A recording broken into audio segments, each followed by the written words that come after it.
Meu nome é Danilo Borges, eu sou médico psiquiatra e professor de psiquiatria da UniRV.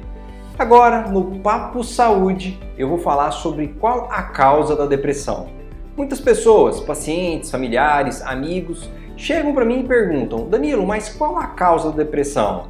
Minha vida está perfeita, eu tenho meus filhos saudáveis, meu ambiente de estudo está perfeito, eu estou tendo um desempenho que eu gostaria, que eu sempre sonhei, mas não consigo entender por que eu estou sentindo essa tristeza. Qual que é a causa disso tudo? Se você tem essa dúvida, nesse vídeo eu vou responder essa pergunta: qual a causa da depressão? Quando a gente pensa em depressão, a gente tem que entender que não existe uma causa única. Então, quando as pessoas falam, fulano de tal ficou deprimido por falta de religião, isso é um erro grave.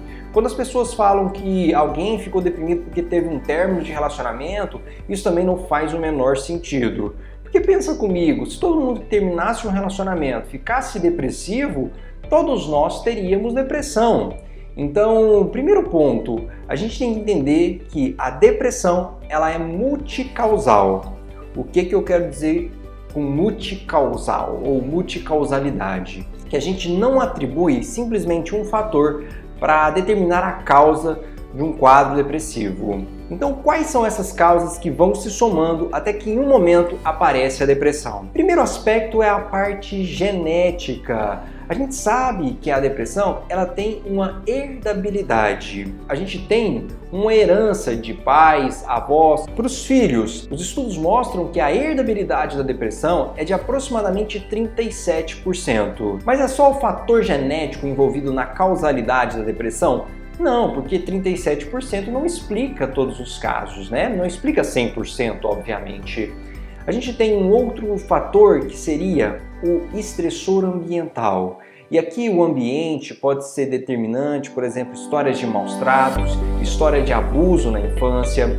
A pessoa que tem um estressor no momento atual pode funcionar como um gatilho. Então eu tenho aqueles fatores mais distantes lá da minha infância e tenho os fatores mais atuais, como perda financeira, como bullying, como um término de um relacionamento, um luto de uma pessoa querida, que isso pode funcionar como gatilho para que a depressão apareça. A gente também tem algumas questões que são ambientais, mas que são dependentes muito da pessoa. Por exemplo, uso excessivo de comidas que tem açúcar ou muita gordura, isso confere um risco maior de a pessoa ter um quadro de depressão. Além disso, o uso de drogas, tanto lícitas quanto ilícitas, listas como álcool, cigarro e listas como maconha, crack, cocaína, LSD, todos esses fatores, todas essas questões vão conferindo um risco aumentado para que a pessoa em algum momento apresente um quadro de depressão. Então, o que eu falei até agora? Existe esse fator que é o genético, vai ter uma interação com esse ambiente, com história de abuso, maus tratos na infância, vai ter esse fator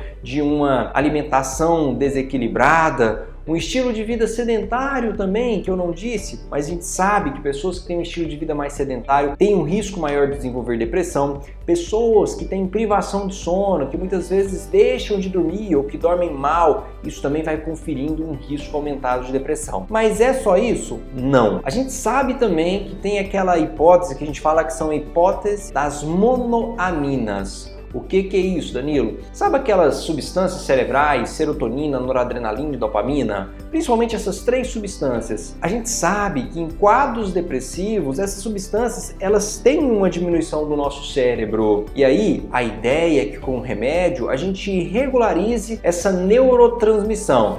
Essa quantidade de neurotransmissores que vai comunicar de um neurônio com o outro, fazendo com que a pessoa recupere aquele estado emocional que ela tinha anteriormente. A gente também tem um eixo que está muito envolvido no quadro depressivo, que é o eixo do estresse. A gente tem um eixo que a gente fala que é o hipotálamo, hipófise adrenal. Esse eixo está muito relacionado com o estresse, que vai liberar cortisol. Se isso é ativado cronicamente, se esse eixo é ativado cronicamente, a gente tem um risco maior de desenvolver depressão. Nós temos também fatores inflamatórios envolvidos num quadro de depressão. Antigamente acreditava-se que depressão era doença do cérebro, hoje não. Hoje a gente sabe que é uma doença sistêmica.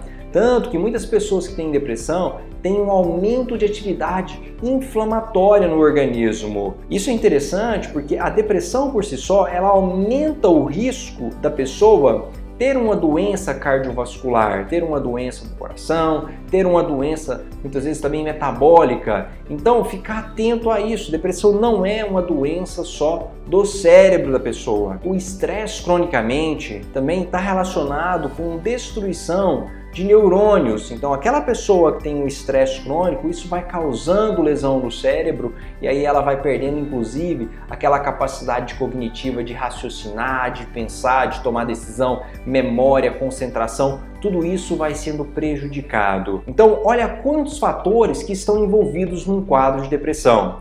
A parte genética, a parte ambiental desde a infância e vida adulta, a parte do estilo de vida que a gente leva como alimentação, como sedentarismo, como um sono adequado, a parte da neurotransmissão química com diminuição de serotonina, dopamina e noradrenalina, a parte do estresse que vai matando nossos neurônios, a parte inflamatória do nosso corpo que confere um risco de doenças cardiovasculares. Percebam que eu não estou falando um único fator.